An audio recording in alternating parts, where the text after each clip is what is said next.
Hi guys, welcome to my channel. This is another Amazon FBA video, and this one is going to be talking about air shipping versus sea shipping and which one should you choose. So I wanted to give you kind of some pros and cons of both and tell you which one I prefer and which one you should potentially choose. So let's start out with air shipping. The pros of air shipping is that it is super fast. That is probably the number one and the only pro I need to convince me to do air shipping. Like, honestly, air shipping is just perfect. I love doing air shipping. However, I understand that not everybody can do it and that sometimes it is not the best option because of weight and size of the product. So for air shipping, the dimensions and the weight both affect the shipping. So if you have a really heavy product, even though it's small, it could still turn up to be pricey. And if it's a really large product but it's really light, it can still affect the pricing because it takes a lot of like width or length up, even though it might be super light. So in some cases it's actually better to do sea shipping. Now the downfalls of air shipping is that it is quite expensive, not all the time. It just depends on the size of your product. So if your product is very small and lightweight, then air shipping is perfect. I don't see a reason why you even need to do sea shipping. But this is very variable because I have looked into products that are extremely light, but they're slightly larger and the shipping turns out to be quite pricey for that. So what I would personally do when sourcing a product is to ask for quotes for both air and sea shipping. Pros of sea shipping is that it is extremely more cheaper than air shipping. And I'm talking like tons, especially for larger products. If you were to send a chair over air, it would cost you thousands of dollars. But if you're doing it over sea, it's way smaller than that. So that is a pro, that it's cheaper. However, the major con and why I try to avoid it as much as possible is that it takes pretty much a month to get to you. For me, a month is just, it's so hard to justify a month, especially when you're launching a new product. The market could completely change by the time your product gets to you. So for me, I've always tried to go for air shipping because it's so much faster. You can get it to you in less than 10 days, depending on the type. There's also express shipping available where at certain times it would only take 5 days to get my product in, which is amazing. That is like nothing to me. And if it's affordable, then I'm 100% there and I don't mind spending an extra couple $100 to get it through.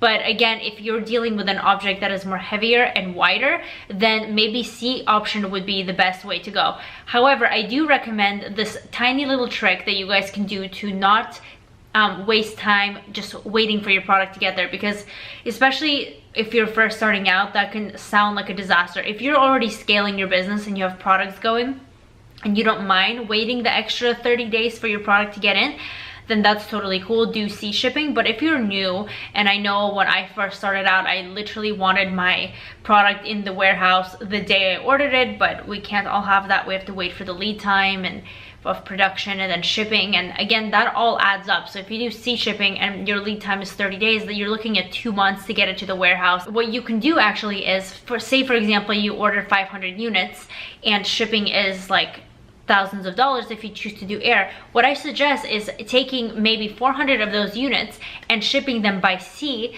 and then taking those 100 units and then shipping them by air. And that way your expenses will go down tremendously. And then as your sea products are kind of getting in through the oceans into your warehouse, you have that 100 units to play around with.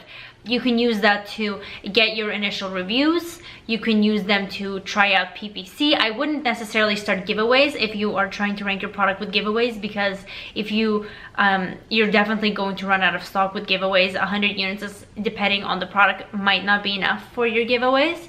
And plus, when you really start selling well, if you launch successfully, your inventory will still be in the middle of the ocean and take a while to get to you.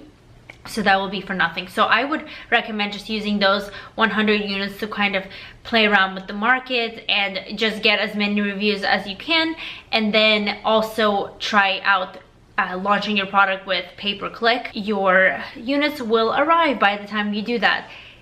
And that's what I currently do. Now, if you are in business for a long time and you're consistently reordering, then looking into sea shipping might be an amazing idea, because if you have inventory already in your Amazon warehouse that's selling, and you, after a few months, you figured out the flow of it, how many units you're selling a day, how many units you're selling a month, what your lead time is, what your ship time is, and if you're not planning on making any changes to your brand or your product packaging or quantity or anything, then you can definitely have the rest of your inventory just travel to you by boat as you're selling out of the rest, and then you kind of have that flow down and the timing down. Just make sure you really calculate the timing correctly, otherwise you don't want to run out of stock and then your inventory is still 2 weeks away. If you're in a really stable market that you don't see changing a lot, and you don't see you adding more, you know, items or bundles or repackaging, then yes, sea shipping is amazing. You're gonna save thousands of dollars,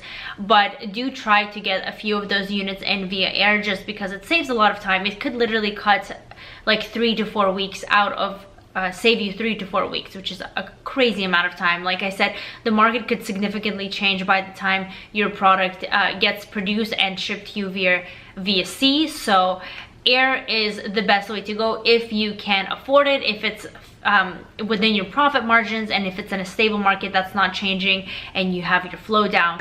But that's kind of my 2 cents on shipping sea via air. And I hope it was helpful to you guys. I hope you know which one to pick now. And you people have an amazing day. I'm gonna see you guys in my next video. Please like this, subscribe to me. I have an Instagram account as well, so you guys can talk to me on there. And yeah, I'll see you all next time. Bye.